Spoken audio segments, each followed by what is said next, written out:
Release అయిన తర్వాత box office దగ్గర యావరేజ్ ఫ్లాప్ టాక్ ఖచ్చితంగా తెచ్చుకుంటది, ఎత్తిపోతుంది.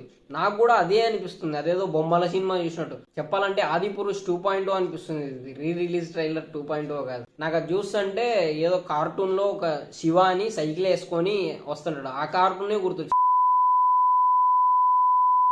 The Raja Saab re release trailer అయితే రిలీజ్ చేసినారు. నిజంగా నేను యూట్యూబ్ ఓపెన్ చేసి చూసినప్పుడు నాకు దిమ్మ తిరిగిపోయింది. నాకే కాదు, ప్రీ రిలీజ్ ఈవెంట్ చూడని ప్రతి ఒక్కరికి ఇది షాకింగ్ సర్ప్రైజ్ అయింది. అంటే ప్రీ రిలీజ్ ఈవెంట్లో ఆల్రెడీ చెప్పినారంట, నేను చూడలేదు కాబట్టి నాకు తెలియదు. సో నాలాగనే చూడని వాళ్ళందరూ ఒక్కసారిగా రీ రిలీజ్ ట్రైలర్ 2.0 చూసిన తర్వాత ఫ్యూజ్లు ఎగిరిపోయింటే. అండ్ నేను టైటిల్ చూసినప్పుడు కన్ఫామ్ గానే ఉన్నా, థంబ్నెయిల్ చూస్తుంటే చాలా కన్ఫ్యూజన్ అండ్ షాకింగ్ ఉంది. అసలు కేంద్ర మామూలు జోకర్ క్యారెక్టర్ హాలీవుడ్ లో ఫేమస్ కదా, ఆ క్యారెక్టర్ థంబ్నెయిల్ మీద కనపడేసరికి నేను ఒక్కసారిగా షాక్ అయిపోయాను. అండ్ ఈ మూవీ అయితే ట్రైలర్ రివ్యూ తర్వాత స్టోరీ డిస్కషన్ కూడా ఉంటుంది, స్టోరీ ప్రిడిక్షన్ ఉంటుంది. సో ఎండ్ వరకు చూడండి. ఇంకా మనం రివ్యూ గురించి మాట్లాడుకున్నట్లయితే ఓవరాల్గా ట్రైలర్ మాత్రం చాలా బాగుంది. అసలుకి ఎక్స్పెక్ట్ చేయలేదు ఈ రేంజ్లో ఉంటుందని. ఈ ట్రైలర్లో మెయిన్ బిగ్గెస్ట్ 3 పాయింట్స్ ఉన్నాయి. ఫస్ట్ వన్ వచ్చేసి ప్రభాస్ అన్న గారి లుక్స్ అండ్ ఆయన యాక్టింగ్, బాడీ లాంగ్వేజ్ వేరే లెవెల్ అసలుకి. అప్పుడెప్పుడో మిర్చిలో చూసాం, మిర్చి కంటే కూడా ఇప్పుడు రాజాసాబ్లోనే చాలా బాగున్నాయి లుక్స్ అసలుకి. అప్పటికి ఇప్పటికి ఏజ్ డిఫరెన్స్ ఎంత తేడా ఉన్నా కూడా లుక్స్ మాత్రం ఇచ్చి పడేసినాడు అసలుకి. మొబైల్లోను సిస్టంలోను చూస్తుంటేనే ఈ రేంజ్లో ఉండే బిగ్ స్క్రీన్ మీద చూస్తే అసలుకి ఇంకా చాలు, ఆయన అలా బిగ్ స్క్రీన్లో చూస్తే చాలు ఆ లుక్స్లో. అండ్ దానికి తోడు ఆయన చైల్డిష్ యాక్టింగ్ అసలుకి ఎంత క్యూట్గా అల్లరి చేసినట్లు ఎంత బాగుంది. మొన్న రిలీజ్ చేసిన సాంగ్ ప్రోమోలో అయితే అట్లా క్రిస్మస్ తాతకి పూజ చేస్తున్నట్టు పూకి ప్రభాస్ గారిని చూస్తుంటే ఎంత క్యూట్ ఉన్నారా అని అబ్బాయిలకే అనిపిస్తుంది. ఆయన స్క్రీన్ ప్రెజెన్స్ మాత్రం మామూలుగా లేదు అసలుకి. అండ్ చాలా యాక్టింగ్ చాలు మాకు ఇంకా కడుపు నిండిపోతుంది, ఆ రేంజ్లో ఉంటుంది.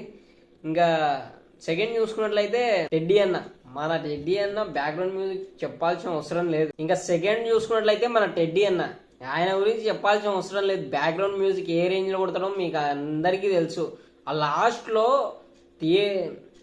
మొత్తం ట్రైలర్ స్టార్ట్ అయినప్పటి నుంచి ఒక ఎత్తు అయితే, ఆ లాస్ట్లో సుత్తి పట్టినప్పుడు జోకర్ క్యారెక్టర్లో ఉంటుంది. ఆయనతో వింటుంటే ఆ క్యారెక్టర్కి ఆ బీజిఎంకి వింటుంటే గూస్ బంప్స్ వచ్చేస్తాయి. ఈయన ఇవ్వాల్సింది అఖండ 2కి కాదు కాషన్, ఈయన అఖండ 2కి కాదు కాషన్ ఇవ్వాల్సింది, రాజాసాబ్కి ఇవ్వాలి.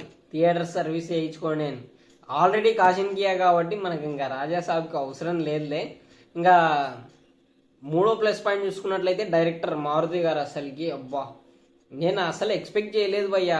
స్టోరీ ప్రిడిక్ట్ చేసే వాళ్ళకి ఒక ఛాలెంజ్ లేక ఫస్ట్ టీజర్లో ఒక పాయింట్ దింపినాడు, ట్రైలర్లో ఒక పాయింట్ దింపితే ఇప్పుడు రీ రిలీజ్ ట్రైలర్లో ఇంకో పాయింట్ దింపినాడు. అంతా 3 కోణాల నుంచి మనకు చూపించినాడు. అదేదో టీజర్లో సరే స్టోరీ డిస్కషన్ మాట్లాడుకుందాం అట్లా. అండ్ ఈ మూవీని అంతా ఏదో డబుల్ డైమెన్షన్లోకి తీసుకుపోయినట్టు, అదేదో కళల ప్రపంచంలోకి తీసుకుపోయినట్టు చూపించినాడు. సో అది కొత్త కాన్సెప్ట్, చాలా కొత్త కాన్సెప్ట్. ఏమంటే ఆ కాన్సెప్ట్ ఎక్కదు మనకి. సరే దాని గురించి మాట్లాడదాం. ఈ బిగ్గెస్ట్ 3 ప్లస్ పాయింట్స్ అయితే ఇవే. ఇంకా మనం చూసుకున్నట్లయితే ఈ ట్రైలర్లో అంతా కొంచెం మైనస్లు కూడా కనబడుతున్నాయి. ఆయన ప్రవాసన గారి డేట్స్ దొరికినట్లు లేవు, కొంచెం డూప్ను పెట్టి మేనేజ్ చేసినారు చాలా చోట్లలో. అదేదో అంటే ట్రైలర్ సాఫీగా చూస్తే ఏం కాదు, ట్రైలర్ బ్రేక్ డౌన్ చేస్తారు చూడు, అట్లా 0.5x స్పీడ్లో పెట్టుకొని చూస్తే తెలిసిపోతుంది. ఏది సరే అది వదిలేయండి, అదేం పెద్ద విషయం కాదు. సో ఇప్పుడు ఈయన తీసుకున్న థీమ్ ఏంటంటే సెకండ్ డైమెన్షన్ ఉంది కదా, ఏదో కలర్ ప్రపంచంలో పోయి గొడవ పడాలనేది. మెయిన్ హారర్ థీమ్కి వచ్చేసి మనకు కావాల్సింది ఆర్టిస్టులు. CGI VFX తీసుకొని ఎవరేం చేయలేరు. ఎందుకంటే మనం చంద్రముఖి, అరుంధతి అండ్ మొన్న థియేటర్స్లో బీభత్సంగా పెట్టిన ప్రేమ కథా చిత్రం కూడా VFX అంటూ ఎక్కువగా లేవు. VFX వాడతారు, VFX CGI లేకుండా ఏ మూవీ ఉండదు, ఖచ్చితంగా ఉంటుంది. కానీ మొత్తం బడ్జెట్ అంతా VFX పెట్టేసి థియేట్రికల్ రన్ టైం అంతా VFXకి ఇచ్చేస్తే ఎత్తిపోతుంది. నాకు కూడా అదే అనిపిస్తుంది, అదేదో బొమ్మల సినిమా చూసినట్టు. నాకు ఇంకా చెప్పాలంటే ఆది పురుష్ 2.0 అనిపిస్తుంది. రీ రిలీజ్ ట్రైలర్ 2.0 కాదు, ఆది పురుష్ 2.0 చూస్తున్నట్టే అనిపించింది. ఆయన పెద్ద రాజా సాబ్ ఉంటాడు కదా, గాల్లో ఇట్లా పల్టీలు కొట్టి దవాని ఇట్లా హీరోయిక్ పోజులో దిగుతాడు. నాకు అది చూస్తుంటే ఏదో కార్టూన్లో ఒక శివ అని సైకిల్ వేసుకొని వస్తుంటాడు, ఆ కార్టూనే గుర్తొచ్చింది. యాజ్ ఇట్ ఈస్ దాంట్లో యానిమేషన్ కూడా అంతే, అదే పోజుతో సప్పని ఇట్లా కింద మీదకి లేచి నిలబడుతుంటాడు. మొత్తం యానిమేషన్ పెడితే పిల్లలకు బాగా నచ్చుతుంది. అండ్ హారర్ ఫ్యాంటసీ అంటున్నారు, హారర్ ఫ్యాంటసీ కాదు ఇది, CGI ఫ్యాంటసీ అని పెట్టుకోవచ్చు. ఎందుకంటే మొత్తం CGI కుక్కేసి మూవీకి వచ్చి చూడండి అంటే 3D యానిమేషన్లు యూట్యూబ్లో కూడా వీడియోలు దొరుకుతాయి కదా. ఆయన బ్రహ్మరాక్షసులా అంటే ఒక క్యారెక్టర్ని క్రియేట్ చేసి అయితే చాలా బాగుంది. అంటే VFXలో తగ్గలేదు ఏమాత్రం, కానీ VFX అనేది నచ్చదు. ఫస్ట్ ఆఫ్ ఆల్ VFX అంటే CGIలో ఏమాత్రం తగ్గలేదు. సారీ, ఇందాక నుంచి VFX అని చెప్పుకొని వస్తానా. CGI ఏమాత్రం తగ్గలేదు, కానీ 100% CGI ఉంటుంది అంటే మాత్రం TFI ఆడియన్స్ అస్సలు యాక్సెప్ట్ చేయలేరు. ఖచ్చితంగా మీరు చూసుకోండి, రాజా సాబ్ రిలీజ్ అయిన తర్వాత బాక్స్ ఆఫీస్ దగ్గర యావరేజ్ ఫ్లాప్ టాక్ ఖచ్చితంగా తెచ్చుకుంటుంది. ఖచ్చితంగా ఇది బ్లాక్ బస్టర్ అయ్యే ఛాన్సే లేదు. అండ్ సెకండ్ థింగ్ వచ్చేసి మనం మన శంకర వరప్రసాద్ వదిలేయండి. ఈ సంక్రాంతికి హిట్ అయ్యే మూవీస్ అనగనగా ఒక రాజు, లేదంటే ఆయన శర్వానంద్ గారిది నారి నారి నడుమురారి, ఈ రెండింటికే వెళ్తాయి. మనం మన శంకర వరప్రసాద్ గురించి కూడా తర్వాత మాట్లాడుకుందాం. సో నేనైతే ఇది అనుకుంటున్నా. అండ్ ఈ CGI ఇది అంతా చూసిన తర్వాత బొమ్మల సినిమా తీసి యాక్చువల్గా పెద్ద పెద్ద హీరోలు ఎందుకు హారర్ జోనర్ యాక్సెప్ట్ చేయరంటే, ఆల్రెడీ చాలా వీడియోస్ ఉన్నాయి. మహేష్ బాబు గారు కానీ, నాని గారు కానీ, ఇంకా కొందరు హీరోలు హారర్ గురించి చెప్పినారు. ఎందుకంటే హారర్ జోనర్ తీసుకుంటే కంటెంట్ పీక్లో ఉండాలి. కంటెంట్ పీక్లో ఉండి వచ్చిన ప్రతి ప్రేక్షకుడిని భయపెట్టగలిగినప్పుడే అది 100% హారర్ అవుద్ది, సక్సెస్ అవుద్ది.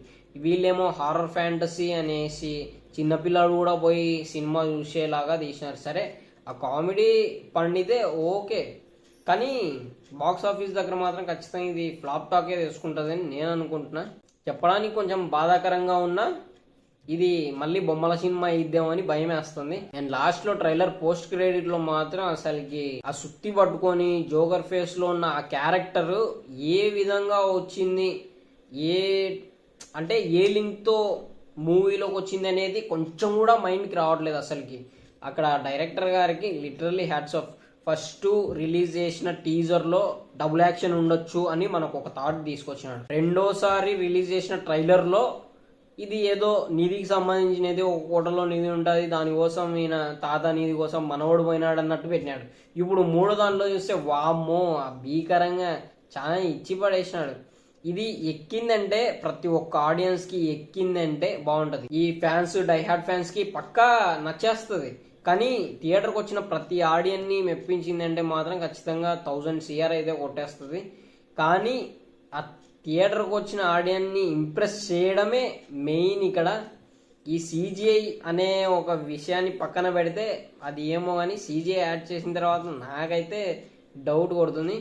సో ఇంకా స్టోరీ ప్రిడిక్షన్ చూసుకున్నట్లయితే నాకు నార్మల్గా ఈ 3 ట్రైలర్స్, టీజర్స్ చూసిన తర్వాత నాకు వచ్చిన థాట్ ఏంటంటే, రాజాసాబ్ గారి నానమ్మకి ఆల్రెడీ చెప్పినారు కదా అన్ని విషయాలు మర్చిపోతున్నాయి. సో బ్రెయిన్ ట్యూమర్ ఉంటుంది, ఆయన కొంతకాలమైనా బతికించుకోవాలని ఆశ. కానీ ఏం చేస్తావు, ఇదంతా మిడిల్ క్లాస్ ఫ్యామిలీస్ కదా, సో ట్రీట్మెంట్కి డబ్బులు ఉండవు. ఇంకా ఈ ట్రెజర్ హంటర్ తొట్టిగా ఉంటుంది. అంటే ఎందుకు అట్లా అంటున్నానంటే అక్కడ అంతా కామెడియన్స్ ఉన్నారు కాబట్టి నేను అట్లా అంటున్నా. సో వాళ్ళందరితో జత ఈయన ట్రెజర్ హంట్లో భాగంగా అక్కడికి వెళ్తాడు, ఆ మహల్కి వెళ్తాడు, రాజాసాబ్ మహల్కి వెళ్తాడు. సో అక్కడ చూసిన తర్వాత ఆల్రెడీ పాస్ట్లో రాజాసాబ్ ఉన్నాడు కాబట్టి ఈయన చూసినాడు కదా, ఈ తాతగారు రాజాసాబుని చూసిన తర్వాత రివెంజ్ గుర్తుకొస్తుంది. ఇంకా ఈయనని మెంటల్గా టార్చర్ చేయడానికి స్టార్ట్ చేస్తాడు. ఆ ఇల్యూజన్లోకి తీసుకుపోయి బాధ పెట్టడం ఇది అదంతా చేస్తే రాజాసాబ్ కూడా మొత్తానికి ఒక సైక్రియాటిస్ట్ని తీసుకొని ఈ ఇల్యూజన్ స్టేట్లోకి వెళ్ళి ఎలా దాన్ని తిప్పికొట్టాలి అనేది ట్రై చేసుకొని ఇంకా ఇది చేస్తాడు. మామూలుగా స్టోరీ అలా నడుస్తుందని నేను అనుకుంటున్నా. చూద్దాం ఎలా ఉండిద్దో థియేటర్స్లో January 9కి. నాకైతే ఎటువంటి నెగిటివిటీ లేదు. నాకు చూసిన తర్వాత అనిపించింది, నేను చెప్పిన. చూద్దాం ఏ విధంగా ఉండిద్దో.